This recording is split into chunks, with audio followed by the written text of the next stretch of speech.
Hello, my name is Linda Anguiano, and I have spoken dozens, maybe even 100 times at City Council, but this is different. I'm nervous. I want to say I'm grateful for this meeting.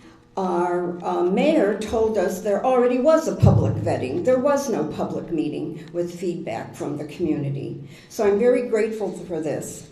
If it hadn't been for the Dune Dusters, which Ken Rosick started, meeting with IDOM, and IDOM contacting the Department of Transportation, the Indiana Department of Transportation, we might not even have this meeting because our mayor has said, it's done. There's no compromise. There's no more conversations.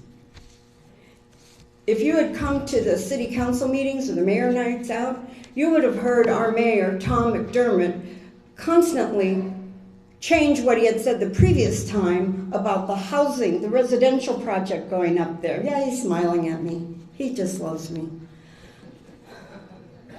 I have read and reread this application.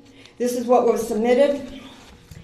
And it keeps talking about a rail overpass. To me, that sounds like the train is going over. Not the traffic is going over, but the train is going over. I have seen a very successful underpass. It's in the same area. It's in Munster. And it has sidewalk that has a gate so that the kids or any of the adults who are walking have no problem. What their water table is so significantly different just a few miles away? Come on. I read in this application that alternatives were briefly,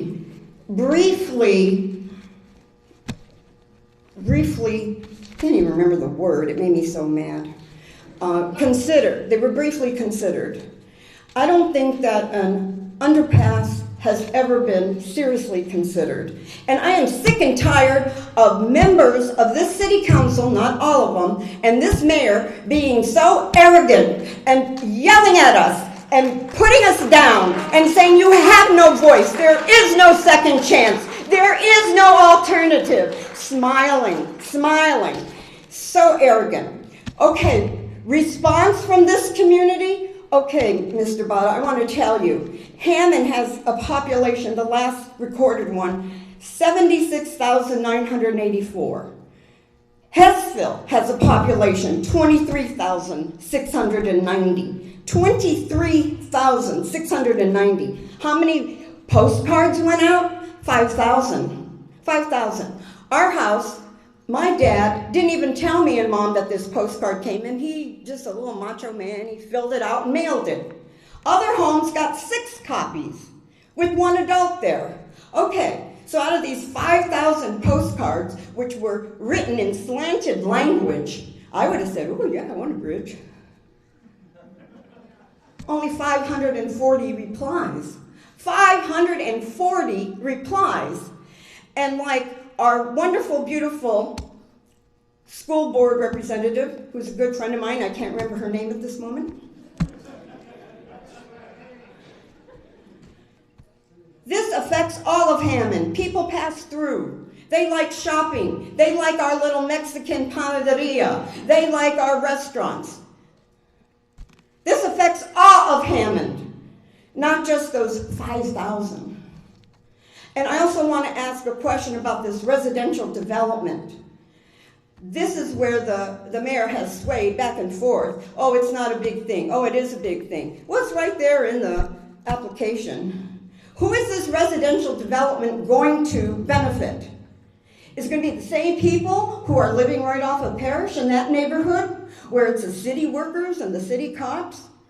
Who else is going to afford that? Who else is going to get the, little nudge? Okay, put in your application.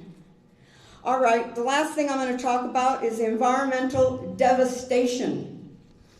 This property right here held my favorite tree. I grew up right across the street. My girlfriend and I came over here, 3 minutes, and we jumped on the trees and climbed the trees. And my favorite tree was here. It was cut down for Scott Middle. There were acres and acres and acres of land there for Morton.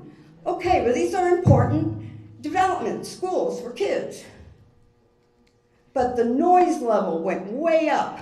And we've got Klein and we've got 8094, and if you read any of the articles in the paper, we've got more and more traffic each summer. And not only is that noise pollution, it's throwing out all those diesel fumes. Who and what is going to absorb that? Our bodies, our children, our plants. What kind of gardens are we going to have? We're not going to even be able to have organic gardens with all this pollution. So I've tried to be succinct. Those who know me probably congratulate me. But I think that this residential development is what's behind it. And nobody's concerned about the noise absorption, the clean air, the animals, or these remnants of the Tolston Dunes, which are estimated to be 4,900 years old. And we have had biologists and all kinds of specialists after specialists come out and talk about the unique benefits. Just like our National Dunes Park has the most unique diversity in the whole country, so does our dunes. So thank you.